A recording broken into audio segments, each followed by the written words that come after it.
Hey, let's look at John chapter 20, starting at verse 26. This is where the apostles came to Thomas. Doubting Thomas is where he gets his name from. And Thomas says, unless I can stick my fingers in his hands and in his side, I'm not going to believe, because they didn't believe that Jesus rose from the dead, which is always an eye opener to us. When we read the Bible, Jesus says something, we should take it for what it is. Even the apostles doubted. So it's not surprising that some people say that they follow the way and don't believe Jesus is the Messiah. When Jesus himself was declared God, he claimed to be God and he was crucified because of that, and the Jewish people rejected him. But let's look at it and we'll pull from the original scriptures, because we do have the original scriptures, and see what happens. Let's start at verse 28. 8 days later, his disciples were again inside, and Thomas was with them. Jesus came to the doors, having been shut, and stood in their midst and said, "Peace be to you." Then he said to Thomas, Jesus straight up is fixing to call out Thomas, and this is where we need to pay attention.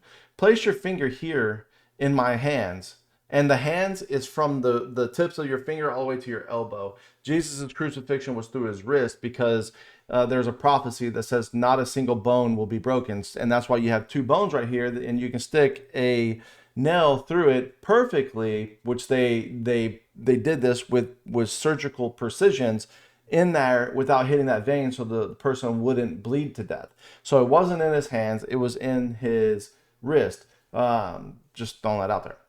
Here, and see my hands, and take your hand and put it into my side, and do not continue to disbelieve, but be a believer. I find it interesting that Thomas, the apostle, he's calling him to be a believer. A believer in what?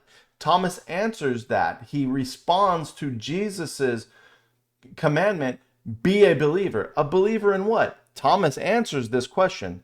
And Thomas answered and said to him, "My Lord," this is Christos, this is Christ, the Son of the living God.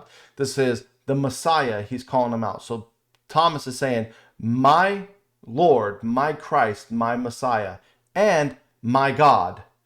Thomas not only identifies Jesus as Lord and Savior, but also as God. So either we have two things going on right here. Thomas is a liar, or Jesus is the Son of the living God and he's God. But let's look at this word God in the original language, because we have the original language.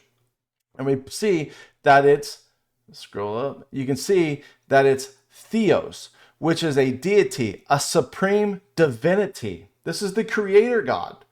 Thomas is calling him, "You are my Messiah, and you are my creator God," the divine, the Elohim of the Old Testament. Let's go back to here. Let's see if Jesus corrects him. And he says, no, I'm not God. God the Father's God. Let's see if Jesus says that. And Jesus says to him, "Because you have seen me, you now believe. Blessed are those who do not see and yet believe." Believe in what?